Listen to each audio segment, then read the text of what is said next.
This is the Cash Value Solutions Podcast, where your hosts, Jason Pohlmeyer and Kyle Mann, shed light on little-known money truths to help you take control of your financial future and become your own banker.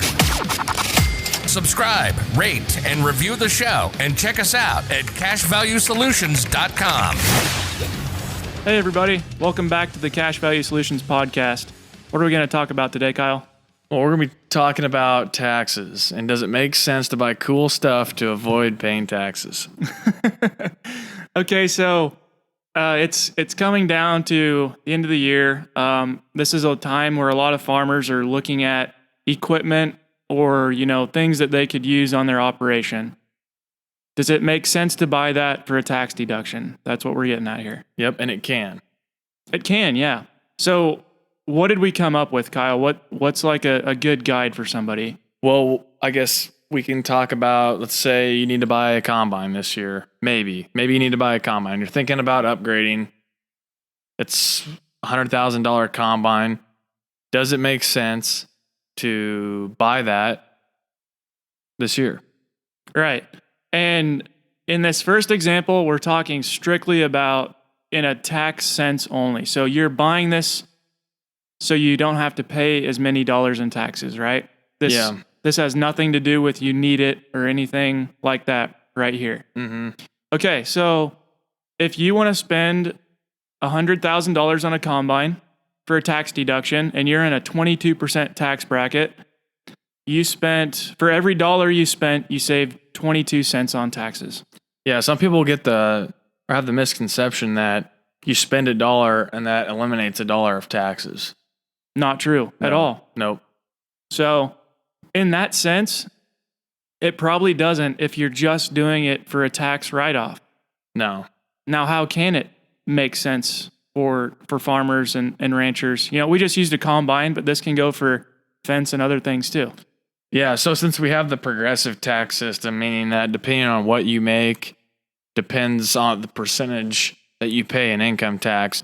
Potentially, like if you're sitting on the edge somewhere of 22%, where maybe you could move down to 12%, depending on how much you need to spend, like maybe it could be worth it to drop down to that next tax range. Right, but also remember that not all dollars are taxed at the 22% tax rate. Yeah, that's another thing we should also talk about too, probably. Right, so just in really simple terms here, guys.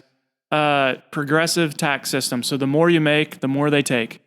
So, and I'm making these up. I'm not looking at a tax bracket table right now, but let's say we have a 10% bracket, a 15% bracket, and a 25% tax bracket. From say $0 to $10,000 will be taxed at the 10% rate. $10,000 to $20,000 will be taxed at the 15% rate. And $20,000 to $30,000 will be taxed at the 25% rate. So not just because you made $30,000 doesn't mean that all your income is taxed at 25% rate. Yep. It's progressive, as Kyle said. And so if you need the combine, I guess need should come before tax savings. Don't let the tax tail wag the dog. Good point, Kyle. Yeah, needs. So maybe you just, your corn was 12% moisture, 11% moisture this year, and you could get it out faster, You've lost a lot of money in water weight by having corn get that dry on you. Maybe a different combine can help you. You can make some of that money back just in the water weight from that corn getting dry on you. Yeah. Or maybe you can afford it. And if you can afford it and you want it, who's to tell you to not buy it? Absolutely. If you can afford the payment, whether it's new or used, that can make sense for people. And quality of life, that should also be considered too. If you have a family, if you're coaching your kids or something in Little League, those are things to take into consideration. Maybe it makes sense to get a 12-row planter instead of a 6-row planter because you want to be in your son's life while he's playing baseball in the spring. Yeah, or you want to be more efficient with your time, get done planning earlier to do something else that's going to make you more money or something along those lines. Right. And so we should distinguish here between things that improve quality of life may not always improve your cash flow, but that's still a need Yeah. at that point in time. Mm-hmm. Those are two important aspects to look at. And so let's start to tie this back to an IBC system, Kyle, because we aren't tax gurus here, but we can understand the basics of this. Yep. We can read. Well said. But so does it make sense to pay cash for this combine now? We've been using that as our example. Let's just stay consistent. It's probably not the best way to do it. The best way would be through your capitalized IBC policy. Right. And why is that? What advantage does that present to us? We're not going to lose lost opportunity cost. So if we have $100,000 of cash value in our policy, we can collateralize that and purchase the combine while that money is still earning interest. If we had that just in a savings account, that $100,000 would be poof, gone forever. Not earning anything, not providing any protection, death benefit wise. Yeah, and that's protection, providing death benefit protection. And what did you do that's so important? It's so simple, but it's so important to point out to people. Did you not accumulate money in a place when you saved money in your savings account? Yeah. So couldn't that have just been accumulated? Instead of having $100,000 of cash value in your policy, you could have $200,000. You could have been paying more premium this whole time, right? Yeah. So it's, you can, if you get on YouTube and stuff, people will talk about having a specific IBC policy to pay your taxes. And I mean, maybe that works, but it doesn't have to be that way. Once your policy grows and grows and you have, enough cash value to cover your needs, why not pay your tax bill with your policy? You're paying, your tax bill is $20,000 a year. Well, you have to pay that. And before you knew about IBC and your tax bill was still $20,000, you would be saving up, to get that $20,000 in your savings account, and then you'd pay it at the end, and then you'd be saving up that next year to get that $20,000, and then you'd pay it. Well, why not do that in a life insurance policy? We're just changing where the cash flow is going. Before it was flowing to the traditional bank, now it's flowing to the IBC policy. Yes. It's, in a very simple sense, it's just a better place to perform the banking function. Sure. I know that the word life insurance comes in and it throws a curveball to everybody. But if you understand the mechanics of whole life insurance and how there's cash value associated with it, which you have complete control of, that gives you the ability to finance things with that policy and not just provide death benefit protection. We're just adding one step. So instead of just directly getting your income and putting it in the bank, you get your income, put it in the policy, then deposit that in your checking account and pay whatever you need to pay. Right. Take a policy loan, deposit it into your checking account, and pay. Yep. And two, so that sounds like, well, then we got to put things through the mail. This is going to take a week, because of snail mail. Well, yeah. Also, they'll just direct deposit it in your account too. Yeah. And you can also pay premium to the companies online. Yeah. It's so simple how they're setting these things up. Yeah. And a lot of times, depending on the company and that, but it's usually just a couple days to get your money. Yep. It's really fast. There's another benefit too, aside from that we haven't mentioned about the IBC policy too. And that is if you pay cash, the money's gone. Okay. You lost opportunity cost. So that's what we mentioned with the IBC policy, but you also can get an interest deduction for business expenses when you use an IBC policy. Yes. And that is something that you should talk with your tax advisor about. This is not tax advice, but yes, that interest should be deductible as long as it's a business expense. Exactly. And you just have to realize that if you have cash sitting in a bank right now, it is not earning anything for you. You're losing money with your money in a savings account. You can't see that, but with inflation and whatever the Fed says about inflation only being 2%, look at how vehicles have went up in price over the last couple of years. You're losing money to inflation every year. Absolutely.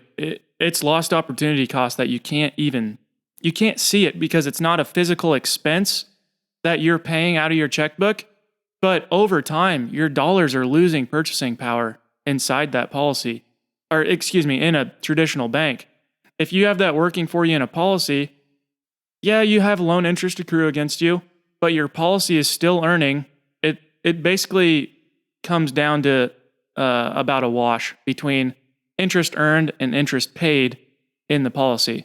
Yeah, once your policy is capitalized and you've broken even, and also compounding interest outgrows amortized interest. Absolutely. We have a blog article. I can't think of the title of it off the top of my head. Maybe we could put that in the show notes.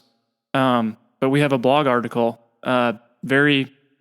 We show it over 10 years, the difference, and it's pretty astounding. Yeah. And you can even have, this is getting a little off topic, but you could have even compounding interest at 4% and amortized interest at 5%, and the 4% compounding still beats it. Still beats it. Well, and also when you take a policy loan with your company and you're paying them the interest, you are also part owner of that company. So we use mutual companies. So you're benefiting that company. I mean, they're making money off you, and you receive that in the form of a dividend. Kyle, let me ask you a question. Do you want the company that you have your life insurance policy with to be profitable? I want to be as profitable as possible. Absolutely. So you don't want them to just hand money out to people at 0% interest? No. Because that would be hurting you. Exactly. That's money that they couldn't invest somewhere else. Mm-hmm. But you see that you're helping the company. You're just another place that they can invest money with a policy loan. Yep. So you want them to be profitable. This doesn't directly come back to you in the form of a dividend, but indirectly, when the company is profitable, some of those dollars come back to you in the form of a dividend as well. Yeah, so to get back to today's podcast topic, does it make sense to buy something to avoid taxes for what we talked about, the combine? No, it does not make sense just to buy something to avoid taxes. Because you're spending $1 to save 22 cents in our example. Exactly. It just mathematically, it does not make any sense. And there's always been a stigma that I've remembered whenever you talk to people at the end of the year. Oh, have you talked to your accountant to see how much money you need to spend this year? It's common advice, isn't it? Yeah. Yep. And I mean, that's how I used to think too. It's like, oh yeah, I need to buy this. So, I don't pay taxes. I hate paying taxes as much as the next guy, but. Okay. So what about this, Kyle? What if you could pay taxes one time though, and never have to pay taxes again on that money that you earn? Well, it sounds like a pretty good deal to me. Okay. So what if we pay taxes on the seed and not on the harvest? That sounds like a better deal. Okay. So what do I mean by that? We're paying taxes on a known amount of money in a known tax bracket, okay? We aren't gambling and saying, well, tax rates might be lower in the future, they might be higher in the future. We just don't know. We don't know what the government is going to do. But right now, we do know that historically, we are in a low tax bracket. Hard to believe. If you ask anybody at any time, how much taxes are you paying? Oh, I'm paying so much in taxes. Taxes are so high. So yeah, but if you look at it from 1913 to now, we are in a low tax environment. Yeah, hard to believe or not. I mean, just look at look at a graph of what tax rates are, and you'll see we are historically in that. But just to get back to the seed or the harvest, we're paying tax on a smaller amount of money at a known tax bracket instead of a larger bucket of money in the future at an unknown tax bracket. Yep. If you could do that, would you want to do that, Kyle? Absolutely. Okay, so what you're effectively doing is placing money in an asset to minimize future taxation. Sounds like the opposite of a 401k. Wouldn't you rather be as tax efficient as you possibly could rather than just postpone taxes. Sure, postpone it to an unknown future. Yeah. Okay. IBC is the system. The asset that it's used with allows this to happen. Mm-hmm. So what you could be doing, instead of spending that extra money that you don't need to spend to try to save a little bit of tax, why not pay the tax and put that into a tax efficient asset? Absolutely. And then in the future, when you do need that combine, you'll have a capitalized policy, which you can use to purchase the combine or whatever piece of equipment it is that you need. And you'll have an interest deduction while you aren't giving up lost opportunity cost as well, because you capitalized an IBC policy. And you won't have a banker telling you what to do. Yeah. Who likes to go to the banker and say, Pretty please, give me some money. asking for money, okay? Talking with the farmer, he told me, this farmer's in his 50s. He told me the most embarrassing thing that ever happened to him was he had a bad year in farming. It was dry, didn't raise a lot. He could not pay the banker back at the end of that year. He said it was the most humiliating, embarrassing thing that he's ever had to do. That next year, he scrimped, saved. He didn't go out on the weekends because he had to make that up to the banker. When you're your own banker, if this is your IBC policy, okay, you had a year that didn't go as expected, but you just pay that back the next year. Mm-hmm. As long as you have enough cash value as collateral, this system allows you to do that.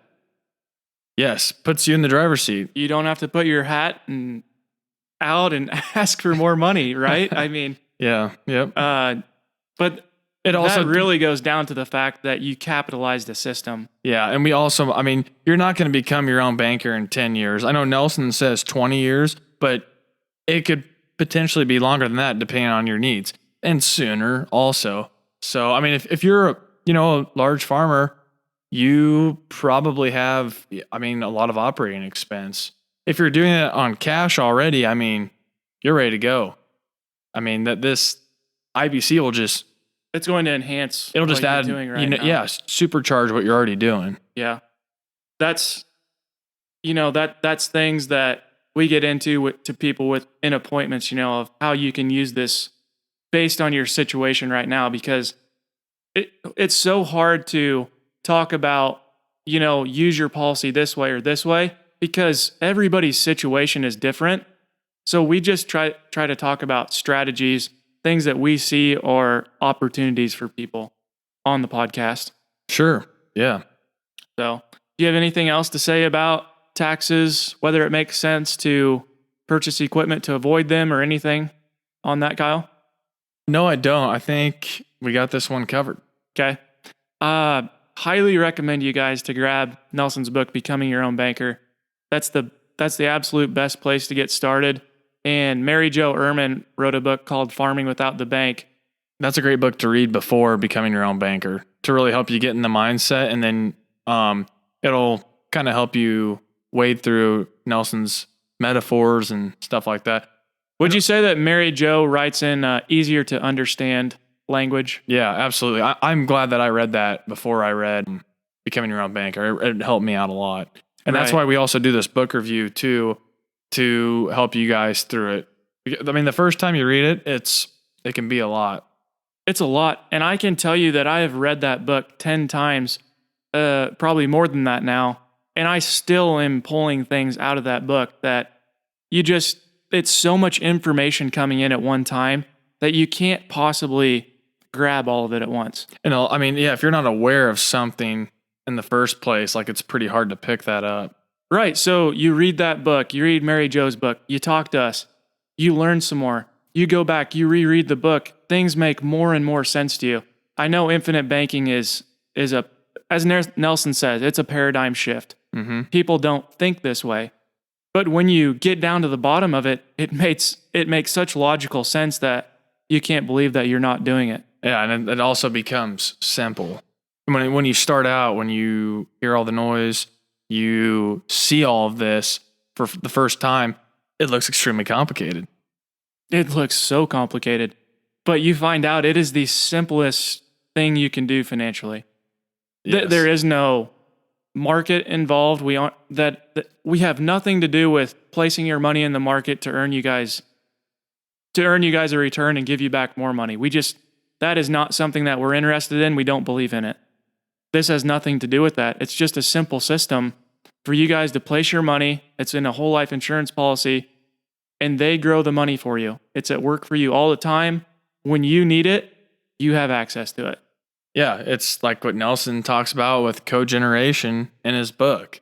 The paper mills were burning off their excess waste, and they just sold that electricity or that electricity to the existing power company there that already had the power poles in place. They didn't go out and start a power plant, they tapped into what was already there. Right. I mean, you aren't going to go out and create your own bank to do this. Just tap into a system that's already there. You just can't see it. Yeah. You just can't see it. And maybe that's the hardest part. I think it is, because I really do think it's just the life insurance, the word life insurance. It doesn't mean a banking system to people. Yeah. But anyways, we got off on a tangent there. Just wanted to encourage you guys to do some reading on that. So that's all I have. See you next week. This was the Cash Value Solutions Podcast. Remember to subscribe, rate, and review the show. Check us out at cashvaluesolutions.com. And don't forget to tune in next week.